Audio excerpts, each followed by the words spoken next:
आज के इस वीडियो में हम लोग बात करेंगे यूक्रेन के बारे में और समझने की कोशिश करेंगे कि इस समय यूक्रेन में क्या स्थिति है। आप सभी जानते हैं कि यूक्रेन में इस समय रशिया और यूक्रेन के बीच में एक कॉन्फ्लिक्ट चल रहा है और जिस तरीके की फोर्सेस रशिया के पास में हैं, ये चीज स्टार्टिंग से ही क्लियर थी कि रशिया के पास में एक पहले से ही बढ़त रहेगी।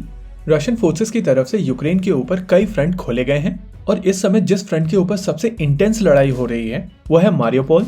रशियन फोर्सेस की तरफ से मारियोपोल को सराउंड किया जा रहा है। एक तरफ क्रीमिया वाला फ्रंट और दूसरी तरफ डोनेस्क वाले फ्रंट से मारियोपोल और आसपास के इलाके के ऊपर काफी हैवी शेलिंग की जा रही है।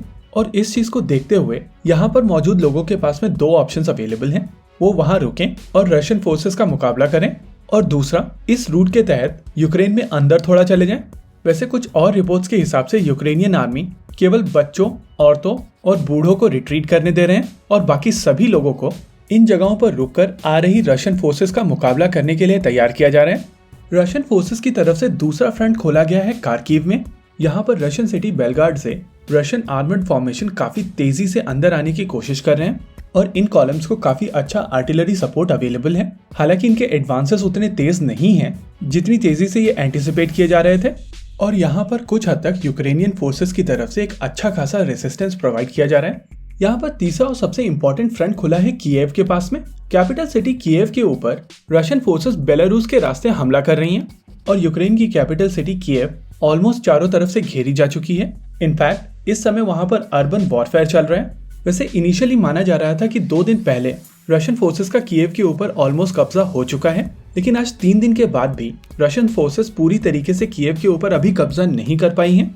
और जिस तरीके से चीजें चल रही हैं, रशियन फोर्सेस का इस कैपिटल सिटी के ऊपर इतनी जल्दी कब्जा होता नहीं दिखाई दे रहा है और यहीं पर परेशानी शुरू होती है।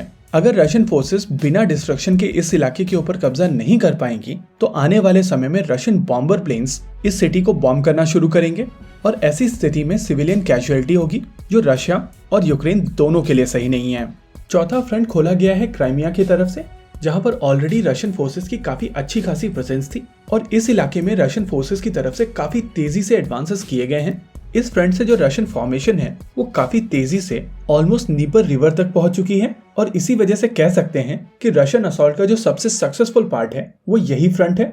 इसके अलावा ओडेसा के ऊपर भी असॉल्ट शुरू किए जा चुके हैं। माना जा रहा है कि इस फ्रंट पर रशियन फोर्सेस की तरफ से कुछ लिमिटेड एम्फीबियस लैंडिंग भी की गई हैं। हालांकि इस क्लेम को इस समय इंडिपेंडेंटली वेरीफाई नहीं किया जा सकता है। फ्रंट्स के बाद बात करते हैं टेरिटरी को लेकर। नॉर्दर्न यूक्रेन में रशियन फोर्सेस की तरफ से कीव के आसपास के सारे इलाके को कब्जा कर लिया गया है।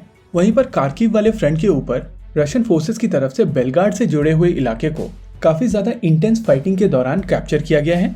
इस फ्रंट में जो टेरिटरी कैप्चर की गई है वो काफी ब्रॉड है।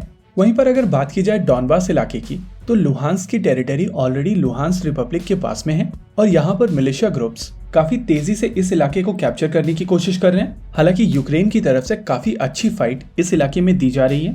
इसी के साथ लगे हुए डोनेस्क इलाके के ऊपर भी रशियन फोर्सेस को मिलिशिया का सपोर्ट मिल रहा है और यहाँ पर भी यूक्रेनियन फोर्सेस की तरफ से एक अच्छी फाइट दी जा रही है। लेकिन जैसा कि हम लोगों ने वीडियो में पहले कहा था कि रशियन फोर्सेस का जो सबसे तेज एडवांस है वो क्राइमिया से जुड़े हुए इलाके में हुआ है और इस इलाके में साल 2014 में यूक्रेन की तरफ से एक डैम बनाया गया था। इस डैम के कारण क्राइमिया को फ्रेश वाटर सप्लाईज नहीं मिल रही थी और इसी वजह से अभी रशियन फोर्सेस ने इस डैम को भी नष्ट कर दिया है। रशिया की तरफ से यूक्रेन के ऊपर किए गए इन्वेजन के केवल 2 ऑब्जेक्टिव्स हैं। पहला, क्राइमिया को और ज्यादा सिक्योर किया जाए, उसकी वाटर सप्लाई को रीइनिशिएट किया जाए और दूसरा, कैपिटल सिटी कीव के ऊपर कब्जा करके वहां पर सत्ता परिवर्तन, जिसके बाद यूक्रेन का डीमिलिटराइजेशन किया जाएगा। ओवरऑल जिस तरीके से चीजें आगे बढ़ रही हैं, लग रहा है कि रशिया जल्द ही अपने इस ऑब्जेक्टिव में कामयाब होगा। लेकिन ये देखना दिलचस्प होगा कि क्या यूक्रेन रशिया के खिलाफ होल्ड कर पाएगा। इसी के साथ आज के इस वीडियो में रखते हैं केवल इतना ही। वीडियो को अंत तक देखने के लिए धन्यवाद। देखते रहिए कॉन्फ्लिक्ट एक्स।